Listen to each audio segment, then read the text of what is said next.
Get your attention, please. Thank you very much for being here. My name is Mahmoud Aziz, and I am the director for the Center for Middle Eastern Studies here at the University of Arizona. On behalf of the Dean's Office of the College of the Social and Behavioral Sciences, Dean Lori Bolony Stodinger, and the Associate Dean for Research, Dr. Jane Zaveska, and the School of Global Studies, I would like to welcome all of you to the 2025 Consortium of Middle East National Language Centers Language Pedagogy Workshop.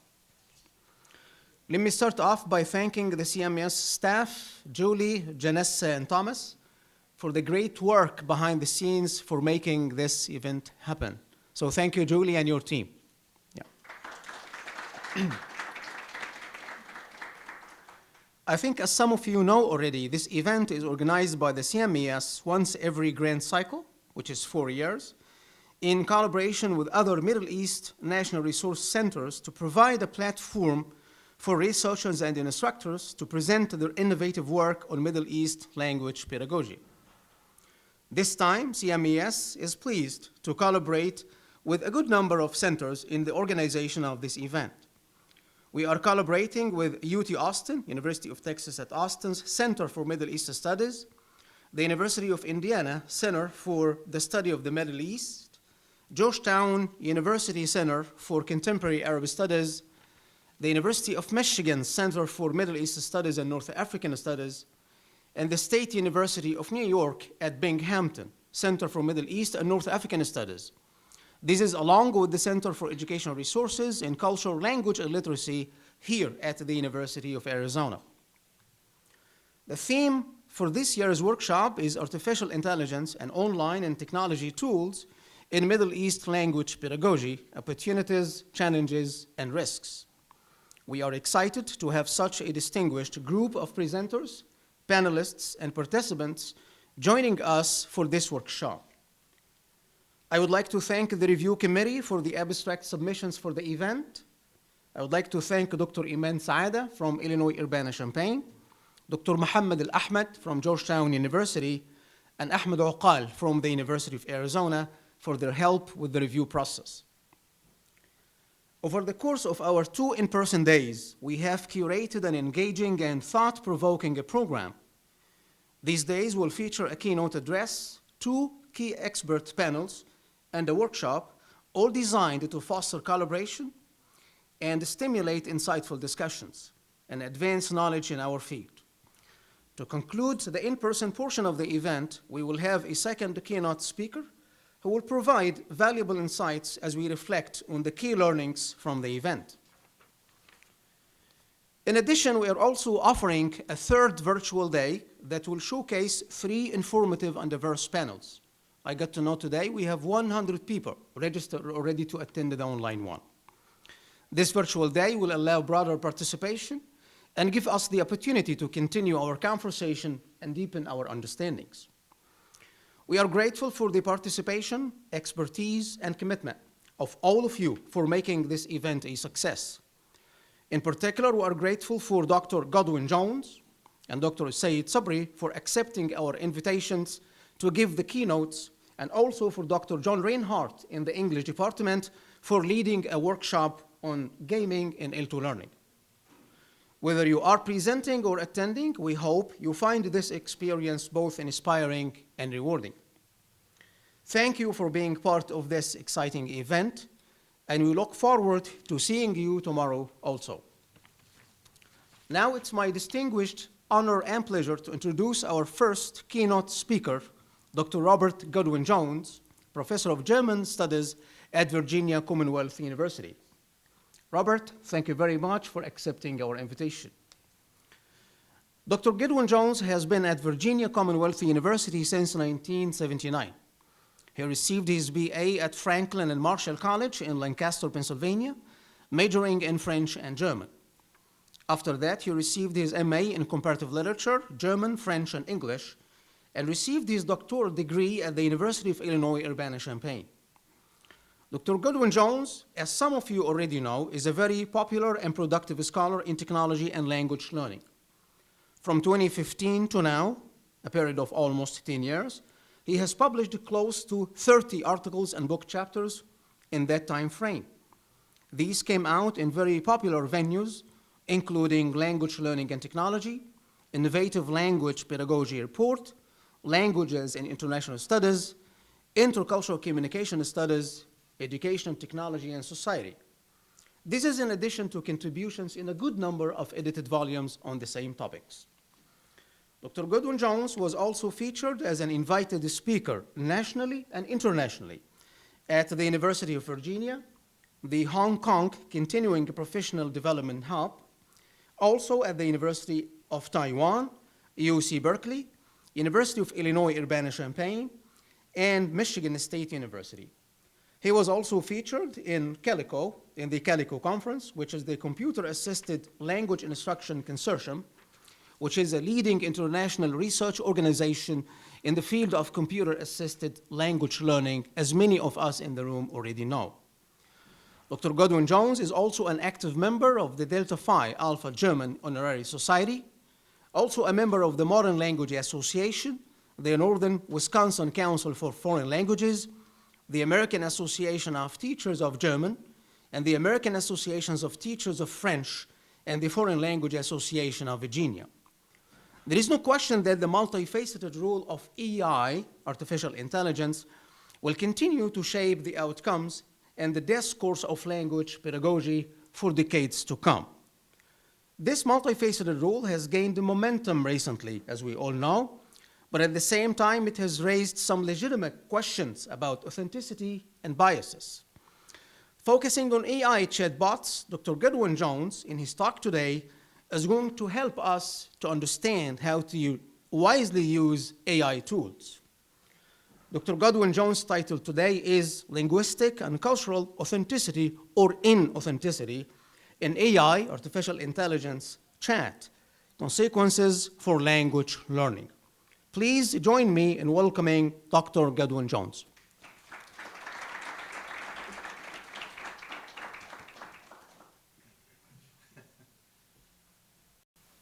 Thank you very much for that wonderful introduction and for the invitation to be here. I'm very happy to be here to talk to you about the inevitable topic these days of artificial intelligence and what it means for language learning.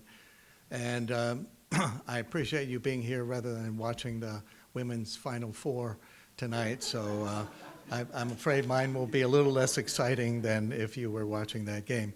So I'm going to be talking about AI, what the benefits are and what the limitations are. And I'm going to be starting with talking about what we can believe in terms of the myths and talk and hype about AI and what we should be a little suspicious about. Starting with artificial intelligence. With the word intelligence makes one think that it's akin to what we do with our human reasoning, particularly because these large language models, as they're called, use neural networks based on imitating how the human brain works. But in reality, what is happening behind the scenes is one of the things I'm going to be talking about tonight.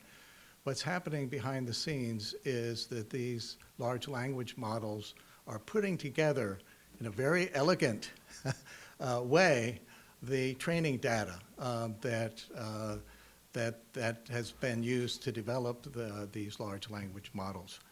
And the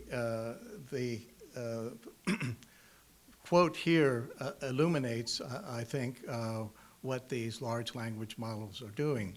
They are just shuffling sentences around. If they seem to engage in explicit reasoning, it is because they are mimicking human reasoning as manifested in their training data.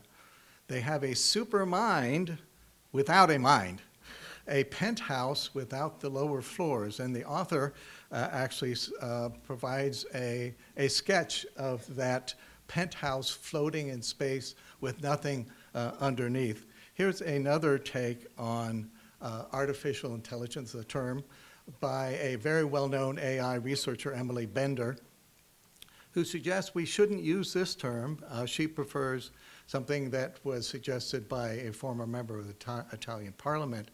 systematic approaches to learning algorithms and machine inferences, because the acronym is SALAMI, and nobody is going to think that SALAMI has any intelligence, right? Prompt engineering is something that we hear a lot about, and that if you're talking to your students about how to use AI is probably something that's important to cover. But engineering is clearly a misnomer. If you think about engineering, we think about precise planning and predictability. This is not what happens with prompt engineering. It's more trial and error. You put in a phrase and then you modify it slightly, you get very different results. Even with the same phrase put in multiple times, you get different results. So it's more like a magical incantation, and you're kind of playing at wizardry when you're working in AI.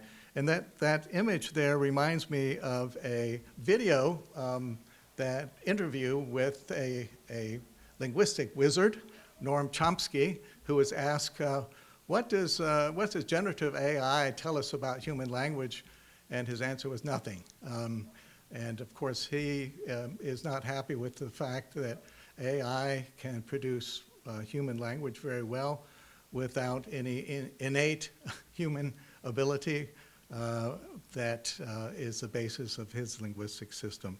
And in fact, that's one of the interesting things to talk to students about, the fact that AI supports a usage-based linguistic model, because that's how it has developed its language abilities. Hallucination is another word that's a misnomer, in the sense that if you say that this entity, this AI system, hallucinates, what you're implying is that normally it functions in the real world, and that occasionally it goes off into la-la land and makes up things and tells untruth. But in fact, the AI systems are always in la-la land. They're not in our real world. And one of the, if you may have heard in media in recent weeks about the difficulties that both Apple and Amazon are having with their AI agents, with converting their virtual assistants, Siri and Alexa, to be AI agents that will go out and actually do things for the user. The reason they're having so much difficulty with that is that AI doesn't have a footing in the real world, doesn't understand the real world, doesn't even understand the language that it's putting out. And so it's very difficult for an AI agent to engage with our reality and with the social world. And finally, one of the main thing I'm going to talk about tonight is this idea that AI, in terms of language learning, provides an ability for students to engage in authentic language exchanges. I think this is highly questionable, and as I said, this is something that I'm going to focus on primarily tonight. Before I do so, there are a couple of caveats in terms of what I'm going to be saying tonight. AI is a fast-changing environment, generative AI, changing all the new developments all the time. There's a lot of money to be made, and there are companies who are working on trying to come up with commercial ways to make a profit off of that. And so there's a lot of competition, and competition internationally. Companies in China now recently coming up with very sophisticated AI models. So we're seeing a very changing landscape, and it could be that by the time I finish my talk tonight, we will see new models out there. Things develop very fast. And one of the things that we're seeing, I think, that will change the dynamics of what I'm talking about today, which is authenticity linguistically and culturally in terms of the output of AI. One of the things that we're seeing is the ability of AI systems to work with multimedia, with audio, with video, with images. There's a possibility there for the AI systems to develop a better feel for what's happening in our world. And so that's something that we'll need to follow. Just an example I'll provide of this fast developing landscape in generative AI. I published last month an article on AI, on technology, but focusing on AI and less commonly taught languages, which I think probably is of interest to this group. And I claimed that AI was not going to be a viable option for many so-called low-resource languages where there's not a large volume of digitized text. But then, shortly after the article was published, a Chinese company, DeepSeek, don't know if you've heard of that, caused a lot of interest, came out with a model that was developed with far less money than the big companies, OpenAI and Meta and Google, and had a couple of other things that point the way for low-resource languages, less commonly taught languages. One of those is that it introduced innovative machine learning techniques that can be used to produce a hybrid system. And they allow users actually to download a small language model, a so-called distilled version of their large language model, and combine it with whatever local resources, local corpus might be available. And they've produced some open white papers on how to do that. And so this is a great opportunity, the open source nature of what this company has done. A wonderful opportunity, I think, for languages that are not generally well represented by AI systems. But I'm going to conclude, just to give you that in advance, that whatever the shortcomings today of AI, it's inevitable that we're going to be using it and that particularly our students are going to be using it. And so we need to be aware ourselves and also communicate to our students not only what the benefits are, but what the limitations are of what AI systems can do. And I'm getting back to that last AI myth that I started with, the idea that AI can produce linguistic and culturally authentic exchanges with our students or with us. And there have been a number of articles that point in that direction. This one, for example, claims that AI chatbots can facilitate authentic interactional language learning environment, or that AI use is essential for promoting cultural sensitivity, intercultural competency, and global awareness. And finally, AI-based virtual reality supplies the benefits of in-country immersion programs without the hassle. In other words, without actually going abroad, which is a strange concept, I think, for aspiring language learners. So the implication here, the claim in these articles, is that AI output is linguistically and culturally authentic enough that it could substitute for human conversation partners, could even substitute for study abroad. But in reality, we'll see that that depends entirely on what language we're talking about. AI works very well for high resource languages, like English primarily, because that's the training data is 94% for most of the big commercial AI systems like ChatGPT, 94% English resources. Performs less well with other languages. It also depends what version of AI you're using. As I mentioned before, AI is developing very fast and improving substantially with each iteration. So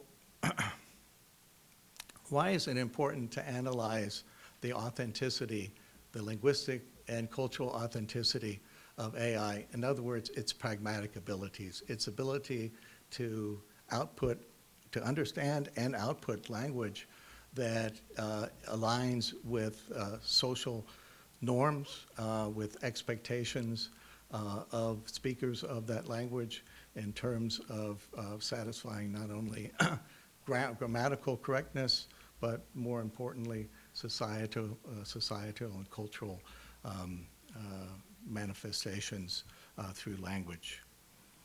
And I would argue that we, as indicated in this quote, that we need to know when students are using AI or other technologies, what is it that they're actually practicing? And I think that's a really important point to grasp.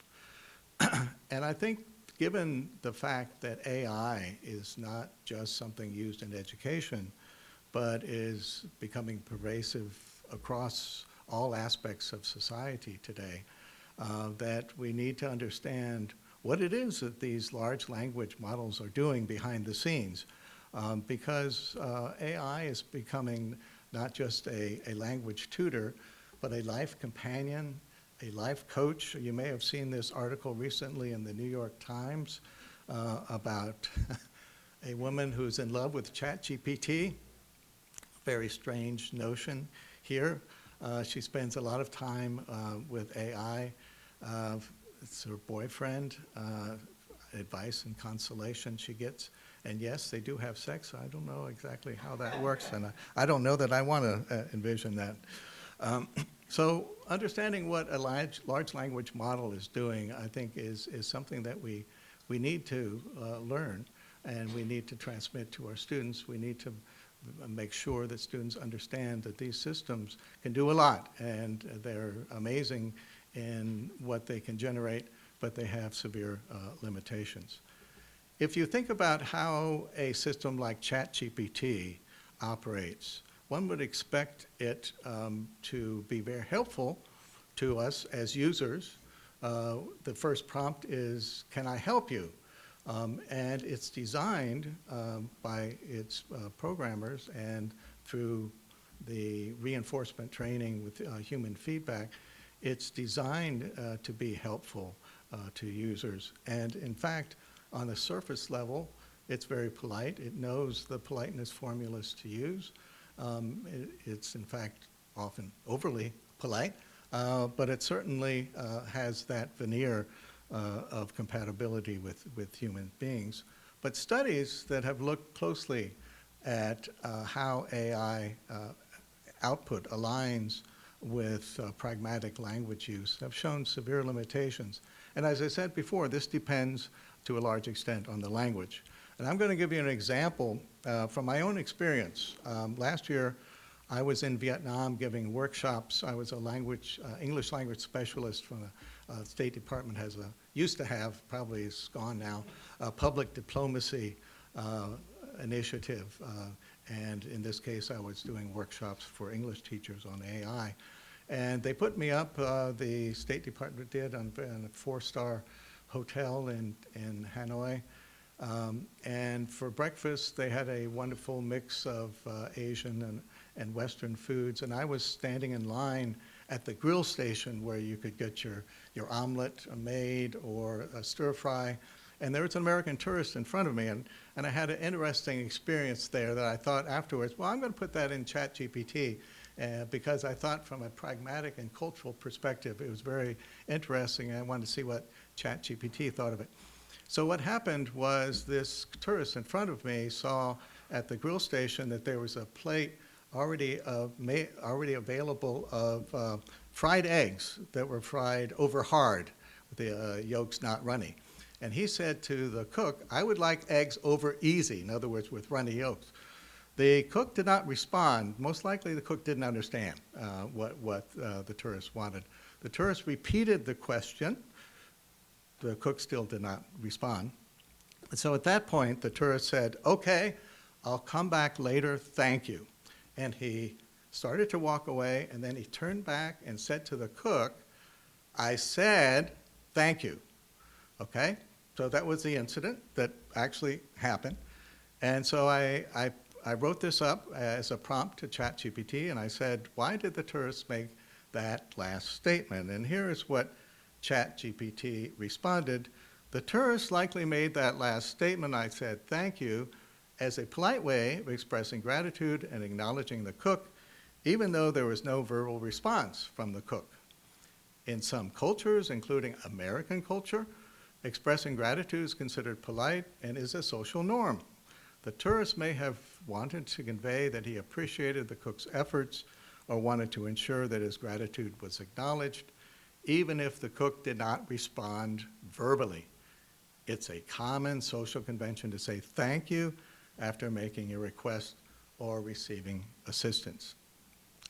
Now, aside from the fact that, as you can see, the output there is repetitious and overly speechy, but it also misses the point completely because the tourist was not expressing gratitude. He was expressing annoyance. He was probably angry that he wasn't getting eggs cooked the way he wanted, but he's also left hanging, right? When you say thank you, you expect something back, right? This is what's called an adjacency pair, right? Such as, hello, how are you? I'm fine. You expect a completion of that adjacency pair, and it didn't happen. What was really happening here is that this speech act of thank you was migrating to something quite different.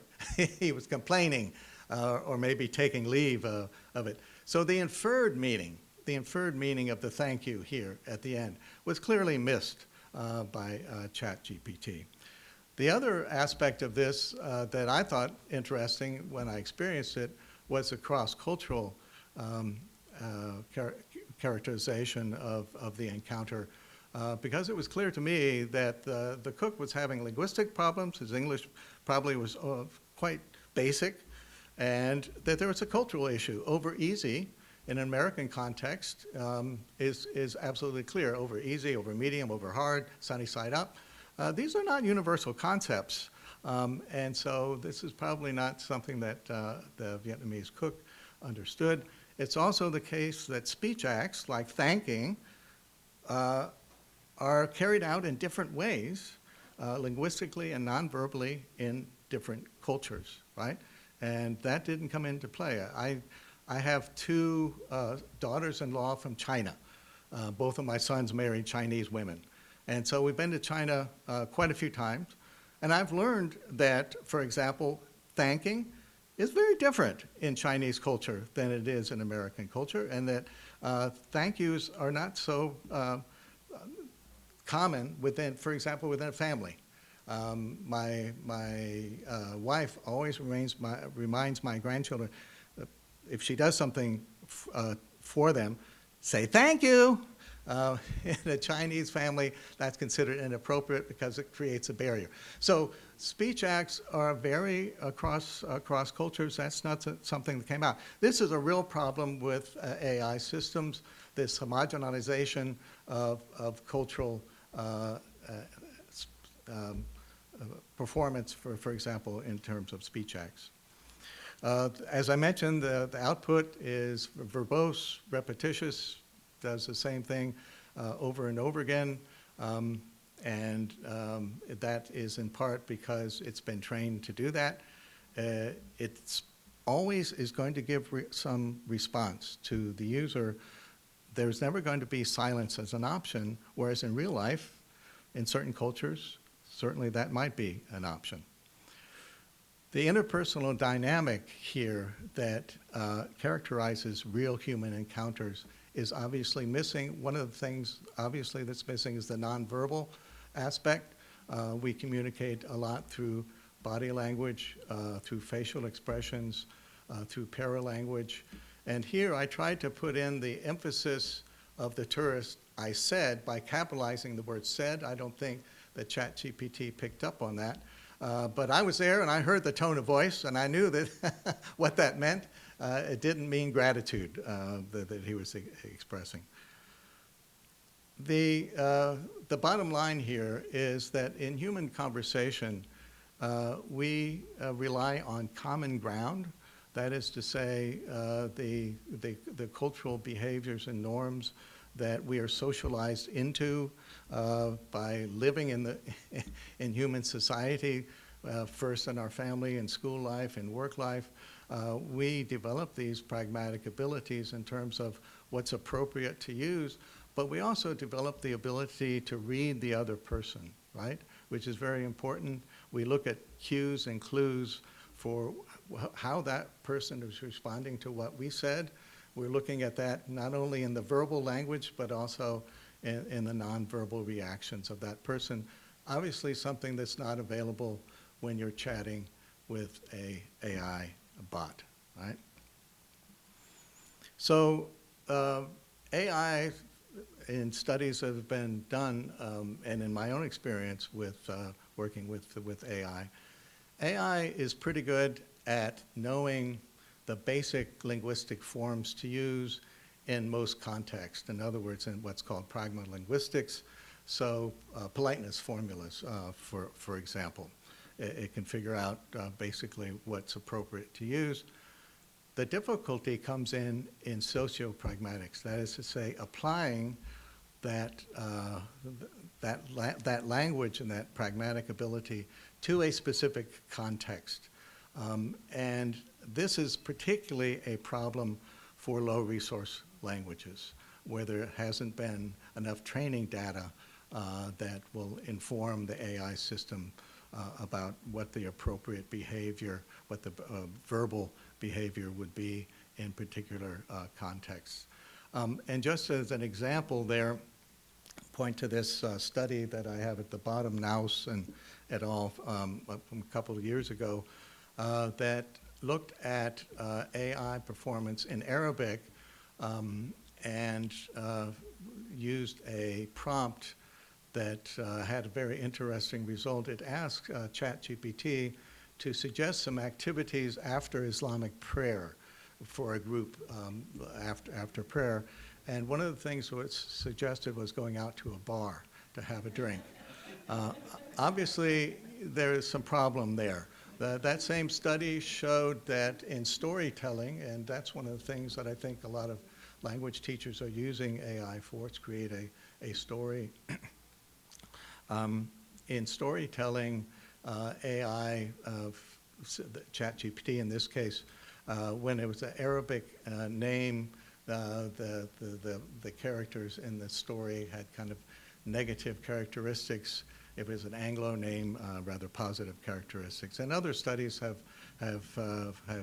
shown similar findings. So a lot of these studies that have looked at AI performance from a perspective of language pragmatics have used the Paul Grice's cooperative principle, which is very well known and often used in pragmatic studies of pragmatic. And it assumes that in social situations, human beings seek to develop in their conversation to guide the conversation in such a way that has a mutually beneficial outcome, right? And that there are certain maxims to follow in conversations that tend to be followed in conversations for that cooperation to happen. Quantity, say what's needed and no more. Quality, be truthful and forthright. Relation, utterances should be pertinent to the conversation, to the context. And manner, be unambiguous and understandable. Well, so these Gricean principles, these maxims, and the cooperative principle have been applied pretty widely to studies of AI, and across the board have shown that there are a lot of problems in with all of those maxims, starting with, as we just saw, the verbosity of AI that's been shown repeatedly as a problem.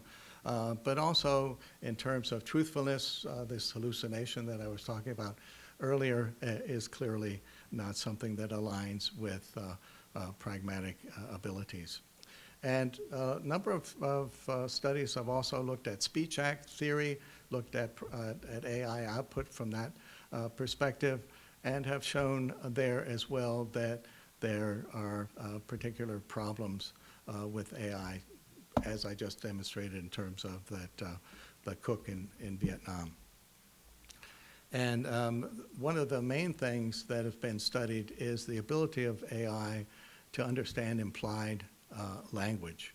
And this is a real problem in the sense that implied, not literal language is really the basis for authentic language output. This is what native speakers do, right? It's not just literal language, but figurative language. So one of the studies I thought was very interesting and illuminating in terms of how it looked at pragmatic abilities of AI, in this case ChatGPT.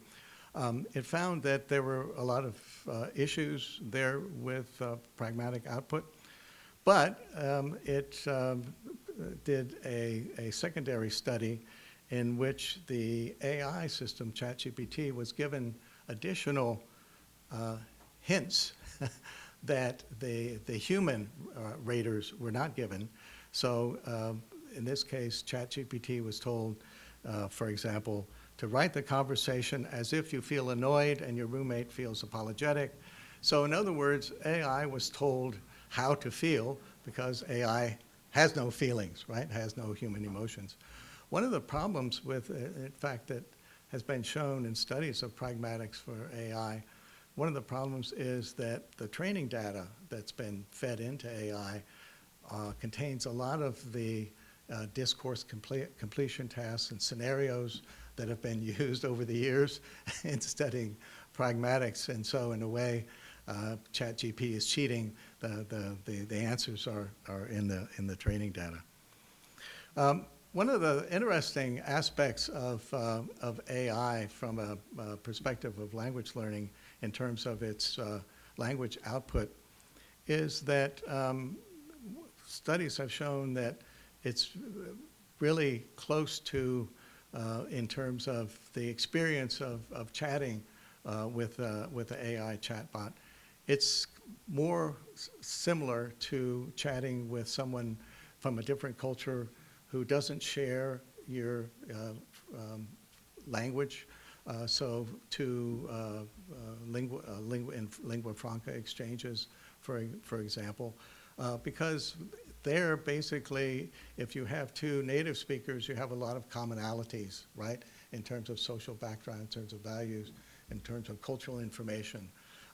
But if you're in an intercultural encounter, that common ground has to be developed on the fly. It's not a priori there. And so that's basically what's happening with chatbots. Unfortunately, the adjusting and the flexibility that you need to adjust to the other person is all on the human side in AI conversations. So what is it as if we're looking at AI as a chat partner, either in written form or in spoken form, both are available now with AI systems. What is it good for? Well, it's particularly good at the novice level, good for practicing pronunciation, for example, just trying to practice in just speaking in a safe environment where you don't have to be embarrassed if you make mistakes. Certainly that's something that can be very beneficial. And you can ask AI to provide feedback on your language and feedback on problems, issues, grammar, mistakes, and so forth. What's not so good is going beyond the novice level and looking at pragmatic behavior and negotiation of meaning. These are things that we expect students to develop at the intermediate and advanced stages of language learning, going beyond grammatical accuracy and learning how to engage with real human beings in real social and culturally authentic encounters. And this is all about developing interactive strategies and strategic competence. In other words, the ability to get around linguistic roadblocks, vocabulary that you don't know, and you have to find some way to get around those problems or structural, grammatical constructions that you're unused to. By the way, one of the things, recent studies have been done on language learning apps like Duolingo has shown that Duolingo is very good at the novice stage where you're learning vocabulary and learning basic syntactical structures. But it's not so good at developing that strategic competence that ability to work around problems that you might have in a real conversation. So how is AI different from a human partner if we assume that the students are practicing their target language with AI? Well, from the AI side, as we've seen, that AI tends to be overly verbose, it tends to be overly polite. There have been studies, interesting study recently that looked at using AI for practicing Korean honorifics. And even though the AI system was told repeatedly, use the informal language variations, forms of address, AI kept falling back into formality, which seems to be kind of the default mode for AI. So from the AI side, you have they have no ability, obviously, to encode meaning non-verbally, which is quite a limitation in terms of human communication. From the human side, studies have shown, and these are the studies below that I'll point to in particular, that have looked at how when we engage with an AI chatbot, how humans tend to change their language. And one of the things, and this varies, I think, from person to person, is how, to what extent we treat AI as a person, how polite we are if we say thank you. Some people do that, right? But in general, social niceties kind of fall away when connecting with AI. We tend to be more direct in our requests. We tend to use transactional language rather than socially engaging language. We tend to, studies have shown that in AI encounters, humans tend to use simplified language, frequent repetitions, semantic fronting. In other words, instead of saying, I've read that book, we say that book is one that I've read. And very importantly, that it's been shown that if we're aware of the fact that we're communicating with a machine and not with another human being, we tend to try to use literal language and avoid figurative language. And that's a real problem because using figurative language as expressed here is the heart and soul of native language use. This is something that is very important to develop. It's something that we don't get typically through textbooks, that we have to engage with real speakers to develop. And so studies have also shown that in conversations with a machine, if we're aware this is a machine we're talking to and not another human being, we tend to avoid certain things like clarification requests or back channeling. In other words, the conversation is not going to be a natural conversation, rather artificial in a number of ways. And so it has particular limitations in developing interactional strategies.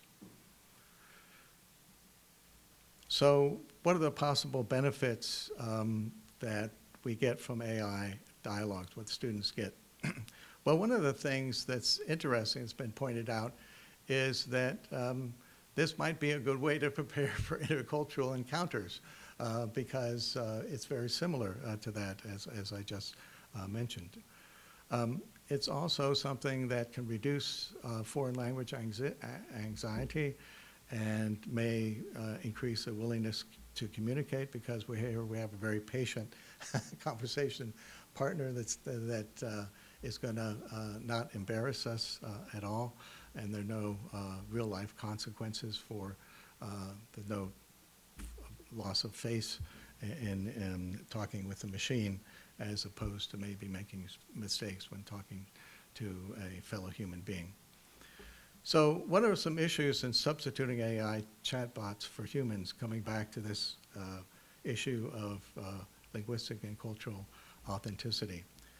Well, it may be that in certain contexts, there are no practice speakers, practice speaking opportunities available. If you think about, for example, English instruction in countries where there are hundreds of students in a class, there may be very little opportunity to actually practice speaking, and chatbots certainly can provide that. One of the things that I think this is where it's important, I think, to point in to develop cultural critical AI literacy in our students, is students are probably not going to be aware of the pragmatic limitations of AI unless you point them out to students.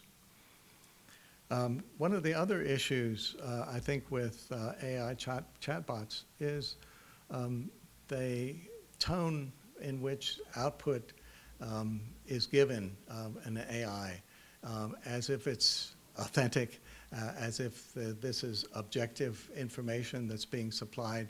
There's no hint that there's any question of reliability or truthfulness. And I think that naive users tend to accept that output as trustworthy.